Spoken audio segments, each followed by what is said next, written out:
অভয় মৃত্যু তদন্ত চাপা দিতে টাকা দেওয়ার প্রস্তাব অস্বীকার করেছেন মুখ্যমন্ত্রী মমতা বন্দ্যোপাধ্যায়।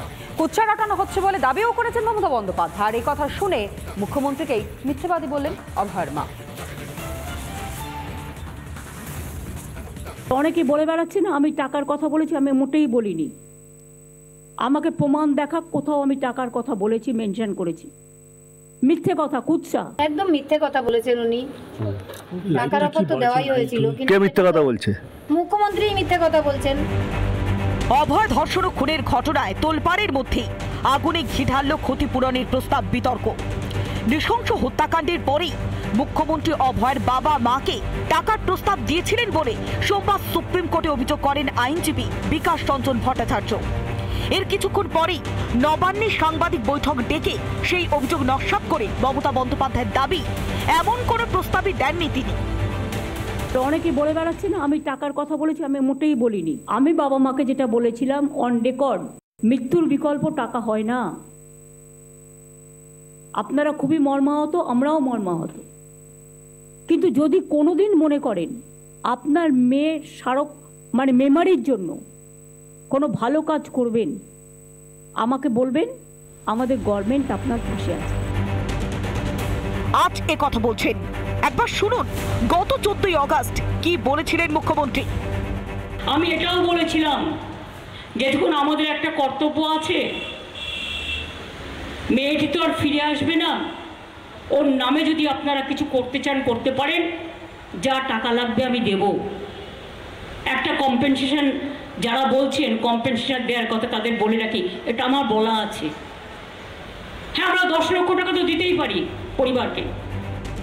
মমতা বন্দ্যোপাধ্যায় দুদিন দুরকম কথা নিয়ে পাল্টা জবাব দিতে দেরি করেনি অভয়ের পরিবার।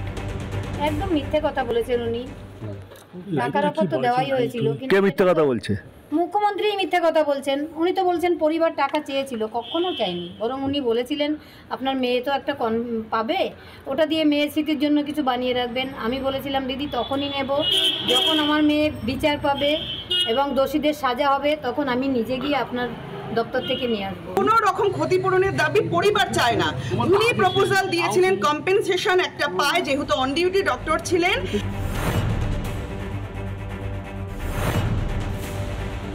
14ই আগস্ট পিরামিড মিডনাইটে গিয়ে বলছেন টাকা যা নিশ্চয়ই দিতে হবে, লাগবে 10 লাখ টাকা দেয়াই যেতে পারে। কি ভয়ঙ্কর কথাবার্তা। উনি রেট ঠিক করে দিয়েছেন। ধর্ষণের গতি প্রকৃতি, ধর্ষণের চেহারা দেখে কোন ধর্ষণের কি রেট হবে, কোথাও 2 লাখ, কোথাও 5 লাখ, কোথাও 10 লাখ। তিনি এখন মাংসের ব্যবসা শুরু করে দিয়েছেন বাংলায়। এখনো বিচার পায়নি অভয়া।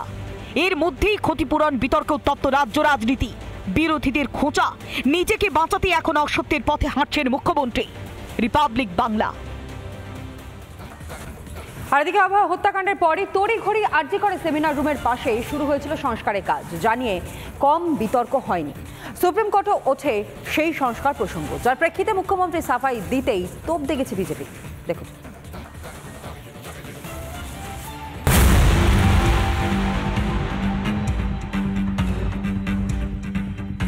শুনুন, অনেকে বলছে ওখানে কেন রেস্টরুমটা করতে গেল, এটা অন্য কোনো ইন্টেনশন ছিল না। যেহেতু রেস্টরুম ছিল না বলে মেয়েটিকে বেচারা ওই হলে থাকতে হলো, সেমিনার হলে। তাই আমাদের ইন্টেনশন ছিল যাতে ডাক্তারদের সেমিনার হলে না থাকতে হয়।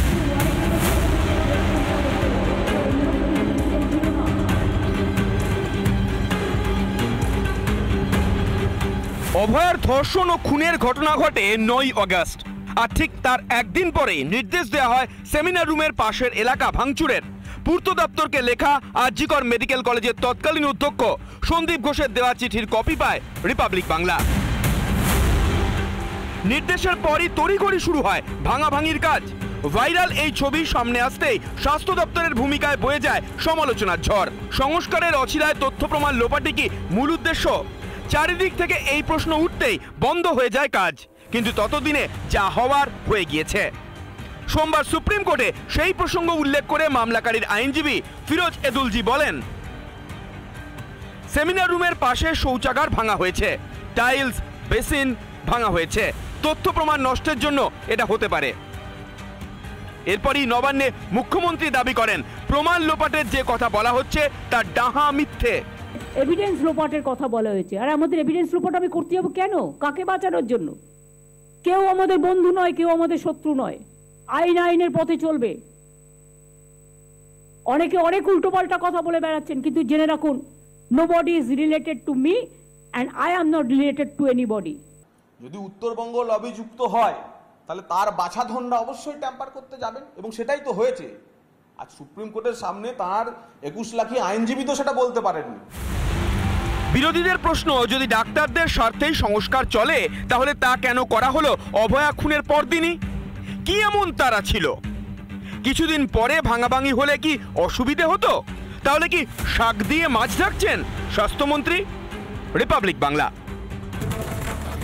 অভয়াকাণ্ডে প্রমাণ নষ্ট নিয়ে রাজ্যকে তীব্র ভর্ৎসনা প্রধান বিচারপতি। চালান ছাড়া ময়নাতদন্ত ও দেহ হস্তান্তর হয় কি করে? প্রশ্ন শীর্ষ আদালতে। চালান দেখাতে পারলেন না রাজ্যের আইনজীবী কপিল সিব্বল, শুধুমাত্র হাতড়ে বেড়ালেন তিনি। দেখুন।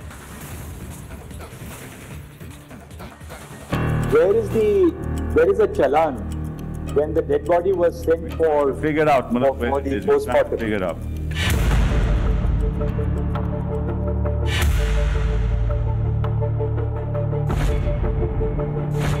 সোমবার আরজিকর মামলার শুনানিতে সুপ্রিম কোর্টে একাধিক প্রশ্নের মুখে পড়তে হয় রাজ্যকে। তখনই ওঠে ময়নাতদন্তের জন্য চালানের প্রসঙ্গ। প্রধান বিচারপতি ডিওয়াই চন্দ্রচূড় রাজ্যের কাছে জানতে চান, মৃতদেহ ময়নাতদন্তের জন্য পাঠানোর চালান কোথায়? চালান ছাড়া ময়নাতদন্ত কিভাবে সম্ভব? এরপর বিচারপতি বাদ্রিওয়ালা বলেন, যে কনস্টেবল দেহ নিয়ে গেছেন তার কাছে চালান থাকার কথা। দেহ হস্তান্তরের চালান না থাকলে বড় গাফিলতি। এরপরই মামলাকারীর আইনজীবী জানান, হাইকোর্টের শুনানির সময় চালান ছিল, এখন কোনো চালান নেই। তখনই রাজ্যের আইনজীবী কপিল সিব্বল বলেন, তারা জানিয়ে দেবেন। একথা শুনে প্রধান বিচারপতির প্রশ্ন, 1 মাস হয়ে গেল এখনো খুঁজছেন? কোনো মৃতদেহ, সেই মৃতদেহ ইমার্জেন্সি রুমে পাওয়া গেছে বা ধরে নেওয়া হলো সেমিনার রুমে পাওয়া গেছে, সেই মৃতদেহটা কেউ যদি অন্য কোথাও নিয়ে যাওয়ার চেষ্টা করে, যদি তার কাছে কোনো চালান না থাকে, অর্থাৎ কোনো পারমিশন না থাকে, পরিবারের সদস্যের অনুমতি না থাকে বা পুলিশের অনুমতি না থাকে, সেটাকে দেহ লোপাট করা বলে।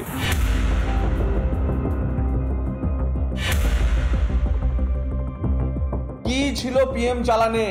কি এমন হচ্ছে যে ওই সেমিনার হল থেকে ওই মেয়েটির দেহর সঙ্গে সংগৃহীত হয়েছিল যা পোস্টমর্টম ঘর অবধি পৌঁছায়নি, যা ঢেকে ফেলার জন্য পিএম চালান হারিয়ে গেল? মুখ্যমন্ত্রী মমতা ব্যানার্জির নিজস্ব পরিকল্পনায়, নিজস্ব উদ্যোগে প্রথম দিন থেকে শুরু হয়েছিল অপারেশন ধামাচাপা। সেই অপারেশন ধামাচাপার যে সন্দেহ আমরা করেছিলাম, বাংলার মানুষ করেছিল, নির্যাতিতার পরিবার করেছিল, তা আজকে ছত্রে ছত্রে সঠিক প্রমাণিত। শুধু চালানই নয়, ময়নাতদন্তের সময় নিয়েও প্রশ্ন ওঠে সওয়াল জবাবে।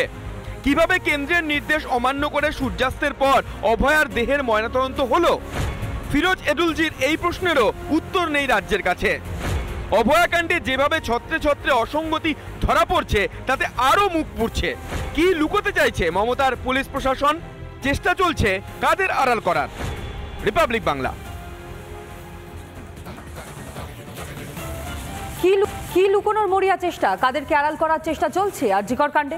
আরজিকর কাণ্ডে ফরেন্সিক বিশেষজ্ঞদের প্রবেশের সময় সরণি নিয়ে প্রশ্ন তুললেন আইনজীবী ফিরোজ এডুলজি। এমনকি নিয়ম মতো এফআইআর এর পরে ফরেন্সিক ডাকতে হয়। এফআইআর এর আগে কেন ফরেন্সিক এলো? প্রশ্ন তুললেন মামলাকারীর আইনজীবী। অন্যদিকে ফরেন্সিক রিপোর্ট নিয়ে প্রশ্ন তুলেছেন সলিসিটর জেনারেল তুষার মেহতা।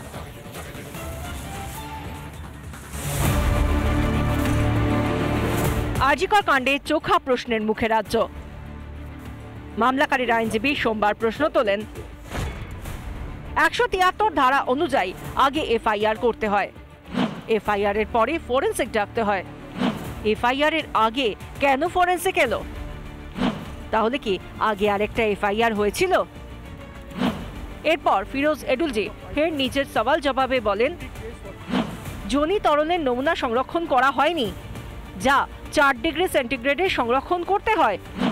ময়না তদন্তের সময় তা সংরক্ষণ করা হয়নি, ইচ্ছে করে নমুনা সংরক্ষণ করা হয়নি। সুপ্রিম কোর্টে এমনই জানিয়েছেন আইনজীবী ফিরোজ এডুলজি। তিনি আরও বলেন, দেহ উদ্ধারের সময় অভয়ার পা 90 ডিগ্রিতে ছিল। হিপ বোন না ভাঙলে সেটা সম্ভব না। অপরাধস্থলে প্রমাণ নষ্ট করা হয়েছে বলে মন্তব্য করেন সলিসিটর জেনারেল তুষার মেহতা। এরপরই সিবিআই এর আইনজীবী তুষার মেহতা বলেন, ফরেনসিক রিপোর্ট নিয়ে প্রশ্ন রয়েছে, তাই ওই সব নমুনা এইমস বা অন্য কোনো ল্যাবরেটরিতে পাঠানোর সিদ্ধান্ত নিয়েছে সিবিআই। রিপাবলিক বাংলা।